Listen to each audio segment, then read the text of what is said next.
একটা সাধারণ রাত ছিল যখন মহাদেব এক ক্লান্ত ভিখারির রূপ নিয়ে পৃথিবীতে এলেন। ফাটা কাপড়, হাতে পুরনো কাঠের লাঠি, আর মুখে এক রহস্যময় দিব্য হাসি। সবার আগে তিনি শহরের সবচেয়ে বড় ফুলের দোকানে পৌঁছালেন।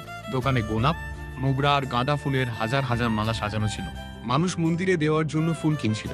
বৃদ্ধটি ধীরে করে বললেন, বাবা, খুব ক্ষুধা লেগেছে, যদি একটা ফুল দাও আমি মহাদেবকে চড়িয়ে দেব।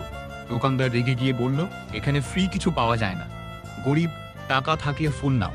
এবং সে রাগ করে মহাদেবকে সেখান থেকে তাড়িয়ে দিল। মহাদেব শান্ত থাকলেন এবং সামনে এগিয়ে গেলেন। তারপর তিনি শহরের সবচেয়ে বড় মেকানিকের দোকানে পৌঁছালেন। সেখানে বড় বড় গাড়ি মেরামত হচ্ছিল আর মেশিনের শব্দ চারদিকে গুঞ্জন করছিল। বৃদ্ধটি হাত জোর করে বললেন, বাবা, খুব ক্লান্ত হয়ে গেছি, যদি একটু বসার জায়গা পাওয়া যায়। মেকানিক হেসে বলল, এটা গ্যারেজ করি, এখানে বিশ্রাম করার জায়গা নেই। এবং সে ধাক্কা মেরে মহাদেবকে গ্যারেজ থেকে বাইরে বের করে দিল। অবশেষে তিনি শহরের শেষ প্রান্তে এক গরিব দুধ বিক্রি করা মহিলার ঝুপড়িতে পৌঁছালেন।